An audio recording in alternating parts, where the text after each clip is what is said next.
மழை பெய்யும்போது நமக்கும் அந்த குட்டீஸுங்களுக்கும் ஏதாவது சூடாக சாப்பிட்ணும், அதுவும் வீட்டில் ட்ரை பண்ணி சாப்பிட்ணுன்னு சொல்லி நம்மளை போட்டு தொல்லை பண்ணிக்கிட்டே இருப்பாங்க.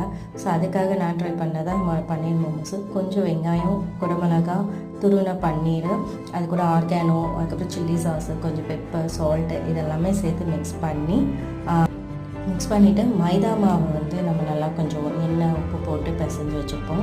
ஸோ இது லாஸ்ட் டைம் எனக்கு செய்யும்போது இந்த ஷீட் வந்து ரொம்ப ஹார்டாக வந்தது. இந்த டைம் வந்து ரொம்ப டைம் எடுத்து நல்லா நைஸாக திரட்டி அதுக்குள்ளே நம்மளோட ஸ்டஃப்பை ரெடி பண்ணதெல்லாம் வச்சு செஞ்சேன். அது ஒரு 13 பீசஸ் வந்தது. ஸோ நானும் சொதப்பிடுமோ அப்படின்னு நினச்சேன். பரவாயில்ல, நல்லாவே ரொம்ப சாஃப்டாகவே கடையில் விற்கிற மாதிரியே இருந்தது.